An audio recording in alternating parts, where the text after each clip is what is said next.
మీ ఎలాంటి వ్యాపార ప్రకటనలకైనా వెంటనే మా ఛానల్ సంప్రదించండి. నమస్తే. ప్రస్తుతం మన స్టూడియోలో ప్రముఖ ఆధ్యాత్మికవేత్త, జ్యోతిష్య వాస్తు పండితులు, లలితాదేవి ఉపాసకులు బ్రహ్మశ్రీ నానాజీ పట్నాయక్ గారు ఉన్నారు. గురువుగారితో మాట్లాడు.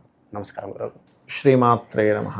ఆగస్టు మాసం, అందులోనూ శ్రావణ మాసం, వృషభ రాశి వారి పరిస్థితి ఏ విధంగా ఉండబోతుంది గురుగారు? ఓవరాల్గా ఉగాది రాశి ఫలితాల్లో కూడా వీళ్ళే టాపర్ మనం ప్రస్తావించాం. ప్రస్తుతం ఈ నెల వీళ్ళ టైం ఎలా నడుస్తుంది? ఓవరాల్గా ఎలాంటి జాగ్రత్తలు తీసుకోవాలి? తప్పకుండా అండి. మీకు ఒక చిన్న విషయం చెప్పి మొదలు పెడదాము. ఫస్ట్ ఆఫ్ ఆల్ ఏంటంటే, వృషభ రాశి వారికి ఓపిక అండి. వీళ్ళ బలమే ఓపిక. ఓపికగా ఉన్నారా వీళ్ళు ప్రపంచాన్ని జయిస్తారు. కాకపోతే వృషభం వారికి ఎప్పుడు కూడా ఎక్కడ అసంతృప్తి ఉంటుందంటే, వీళ్ళకి చిన్నప్పటి నుంచి చూస్తే వృషభ లగ్నం ప్రధానంగా రాశి కంటే కూడా లగ్నం వారికి చిన్నప్పటి నుంచి మీరు ఎనీ వృషభ లగ్నం వాళ్ళని ఏమంటే మీ మాస్టర్ గారు చెప్పింది మీకు ఇంకా ఎక్కడో అసంతృప్తి, అవునండి ఇంకా బాగా చెప్పాల్సింది, ఇన్డెప్త్గా వెళ్ళైపోయాడు ఆయన అంటారు. అంటే వీళ్ళకి ఎంతసేపు ఇంకా సంథింగ్ మాస్టర్ నుంచి ఇన్డెప్త్ రిలేటెడ్ ఆ యొక్క దాన్ని వీళ్ళు ఆశిస్తారు. సబ్జెక్ట్లో ప్రధానంగా సబ్జెక్ట్లో అన్నిట్లో కాదు, ఆశిస్తారు ఎక్కువగా. వీళ్ళు కూడా కాస్త ఇన్డెప్త్ ఇది ఎక్కువగా ఉంటుంది వృషభం వారికి. అయితే ఇందాక మీరు అన్నారు వృషభం వాళ్ళకి టాప్ అని. 100% గోచారం అయితే టాపే. కానీ నేను ఏమంటానంటే, మనకు చూడండి కింద కామెంట్స్ పెడుతూ ఉంటారు కొంతమంది, టాప్ అన్నారు, మా పరిస్థితి ఇలా ఉంది, మా పరిస్థితి ఇలా ఉంది. నేనేమంటానంటే, ఇది గోచారం నీకు అనుకూలిస్తుంది. అంటే ఎలా అంటే, ఇప్పుడు చిన్న ఎగ్జాంపుల్ అండి. ఇప్పుడు మనకి కరోనాలో బాగా అమ్ముడుపోయింది ఏంటి? మాస్కులు, శానిటైజర్లు, మెడిసిన్స్. ఇవి అంటే మార్కెట్ నీకు అక్కడ నువ్వు అమ్మకపోతే ఆ టైంలో నీ తప్పవుద్దిగా. మార్కెట్ అయితే ఉంది అక్కడ. మార్కెట్ ఉన్నప్పుడు నువ్వు అమ్మలేదు, నువ్వు ఇంట్లో కూర్చున్నావు, అర్థమైందా? అలాగే కొన్నిసార్లు ఏమవుతుంటుందంటే, ఎప్పుడైతే వీళ్ళకి గ్రహస్థితి నువ్వు అమ్మకపోవడం అంటే దాని అర్థం ఏంటంటే, వీళ్ళ పర్సనల్ చార్ట్ అనుకూలించినప్పుడు గోచారం వల్ల కొంతే చూపిస్తుంది కానీ పూర్తిగా చూపించదు. గోచారం అనేది ఒక 10 to 20%, సమ్ టైమ్స్ ఒక్కోసారి కొంతమందికి 5 to 10% అనుకూలిస్తుంది. ఎందుకంటే వాళ్ళ పర్సనల్ చార్ట్, వాళ్ళ పర్సనల్ కర్మ ఉంది కదా. ఇదేమో కాలము, అదేమో పర్సనల్ కర్మ, పర్సనల్ చార్ట్. అది చెక్ చేసుకోవాలని చెప్తా.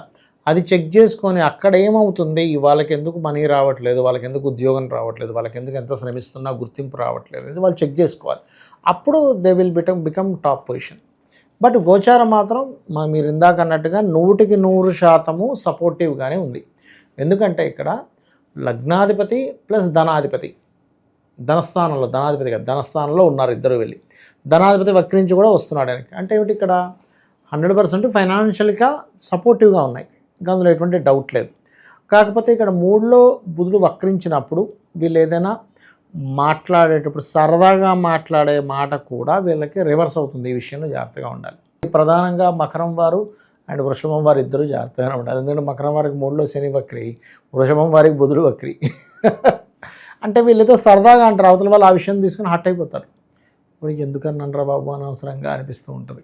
ఓకే, సో అందుకని ఈ విషయాల్లో జాగ్రత్తగా ఉండాలి. కాకపోతే వీళ్ళకి పంచమంలో కుజుడు ఉన్నాడండి వీళ్ళకి. సో ఇన్ని రోజులు 4లో ఉన్న కుజుడు వల్ల వీళ్ళకి ఎడ్యుకేషన్లో డిస్టర్బెన్సెస్ కానివ్వండి, ఏదైనా ప్రాపర్టీ తీసుకుందామంటే ఇబ్బంది కానివ్వండి, ఇవన్నీ ఉన్నటువంటిది. ఇప్పుడు పంచమంలోకి వెళ్ళిపోయినందుకు దాని తగ్గుతుంది దాని ప్రభావం.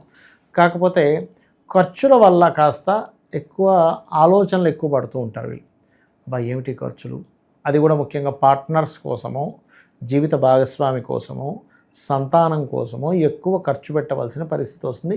ఖచ్చితంగా పెట్టేసేయాలి, ఇంకా నువ్వు ఎస్కేప్ అవ్వడానికి ఛాన్స్ లేదన్నట్టుగా ఉంటుంది. ఎందుకంటే కుజుడు ఎస్కేప్ అవనివ్వడండి. కుజుడు, శని, కొన్ని గ్రహాలు ఉంటాయి. మనం తర్వాత పోస్ట్పోన్ చేసుకుందామంటే కుదరదు, ఖచ్చితంగా చేయాల్సిందే అని ఉంటుంది. అంటే ఖచ్చితంగా చేయవలసిన కొన్ని ఉంటాయి. ఇప్పుడు స్కూల్ ఫీజు కట్టాలి, దాన్ని మనం ఓ నెల పోస్ట్పోన్ చేయగలుగుతామేమో, తర్వాత చేయలేంగా, అంతే కదా. ఆకలి వేస్తుంది, అన్నం తినాలి, దాహం వేస్తుంది, నీళ్ళు తాగాలి, దీన్ని మనం పోస్ట్పోన్ చేయలేము. గాలి పీల్చుకోవడం పోస్ట్పోన్ చేయలేము, ఇప్పుడే పీల్చుకోవాలి. అలా ఏంటంటే దీని ప్రభావం తగ్గాలంటే ఎక్కువగా ఆంజనేయ స్వామి లేదా సుబ్రహ్మణ్యేశ్వర స్వామి, హనుమత్ ఆరాధన ఎంత చేస్తే వీళ్ళకి ఖర్చులు, అనవసరమైన ఖర్చుల నుంచి వీళ్ళు బయటపడతారు. ఫైనాన్షియల్ గ్రోత్ ఉంది. అలాగే కొంత ప్రేమ వ్యవహారాలు, ఫ్రెండ్స్తోని, షేర్ మార్కెట్ రిలేటెడ్ సంబంధించినటువంటి విషయాల్లోని కాస్త జాగ్రత్తగా ఉండాలి. వీళ్ళకి రుణాలు లభిస్తాయి. రుణాల వల్ల కొంతవరకు ఫైనాన్షియల్ గ్రోత్ కూడా ఉంటుంది ఆ సపోర్ట్ వల్ల. అప్పు చేసి వ్యాపారం పెట్టినా బాగానే ఉంటుందంటారా? అప్పు చేసి వ్యాపారం అంటే ఇక్కడ ఒకటండి, అప్పులు లభిస్తాయి. ఒకటి, వ్యాపారం పెట్టాలంటే నేను ఒకటే చెప్తా, అయ్యా ఫస్ట్ మీకు వ్యాపార యోగం ఉందా లేదా చూడండి. వ్యాపార యోగం ఉంటే ఎవరైనా కోట్లు సంపాదిస్తారు, వ్యాపార యోగం లేకపోతే ఆ ఉన్న ఒక్క కోటి కూడా పోగొట్టుకుంటాడు. అందుకని మీరు శ్రమ పోయిందిగా, డబ్బులు పోతే పోయాయి, శ్రమ, మెంటల్ టెన్షను, నలుగురితో మాట్లాడడం, ఇంత టాలెంటెడ్ పర్సను ఇలా పోయేది ఏంటని భార్య ఏదో అనడం, నీకేం చేతనం అవుతుందిలే అని తండ్రి అనడం, అప్పులో అనడం ఏమైనా అవసరమా? మీకు యోగం ఉన్న వ్యాపారం చేయండి. ఒకటేంటంటే ఏ వ్యాపారం మీకు యోగం ఉంది, పాయింట్ నెంబర్ 1. ఈ వ్యాపారం ఇప్పుడు చేయొచ్చా చేయకూడదా, పాయింట్ నెంబర్ 2.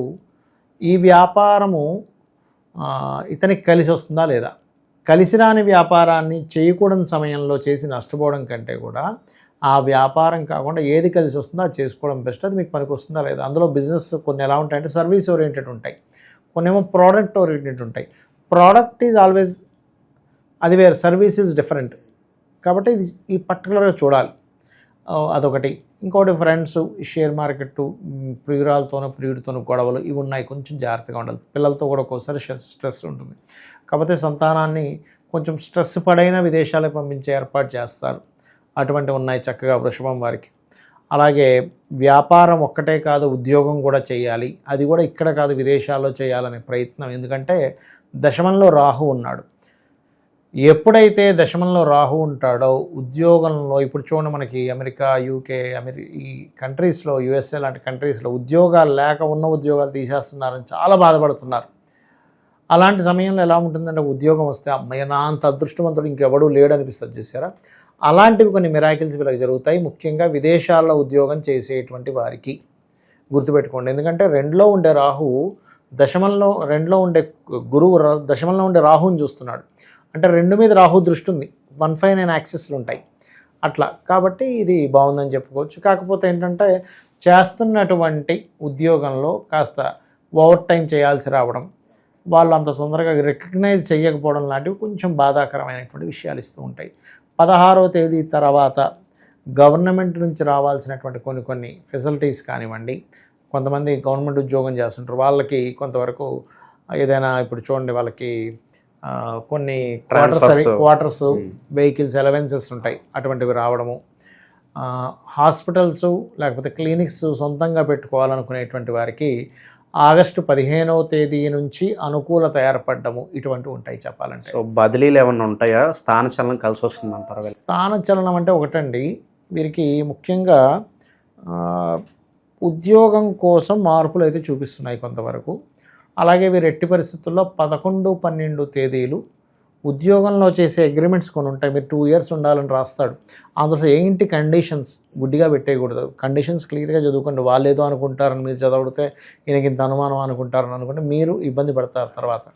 కాబట్టి ఇటువంటి విషయాల్లో ఎక్కడా కూడా చేయకూడదు. 13, 14 తేదీలు ఏదో ఎక్కువ లాభం వస్తుందని కొన్నిట్లో మనం ధనం పెడుతూ ఉంటాం. ఇటువంటి విషయాల్లో జాగ్రత్తగా ఉండాలి. అందులో ముఖ్యంగా ఈ 12వ అధిపతి ఎప్పుడైతే కుజుడు పంచమంలో ఉంటాడో కొంచెం ఆవేశంగా నిర్ణయాలు తీసుకుంటాం, అవి పక్కన పెట్టాలి. ఈ ఆవేశమైనటువంటి నిర్ణయాలు తీసుకోకుండా ఉండాలి అంటే వీళ్ళు చేయవలసింది ఏమిటి అంటే ముఖ్యంగా హనుమత్ ఆరాధన, లేదా విష్ణు ఆరాధన, లక్ష్మీ నరసింహస్వామి ఆరాధన, అంటే వాళ్ళ కరావళమ స్తోత్రము, వాళ్ళ స్తోత్రాలు చదువుకుంటే సరిపోతుంది. ఓవరాల్గా వృషభ రాశి వారి పరిస్థితి ఈ మాసం ఎలా ఉండబోతుందో అద్భుతంగా వివరించారు. ధన్యవాదాలు. శ్రీమాత్రే నమః.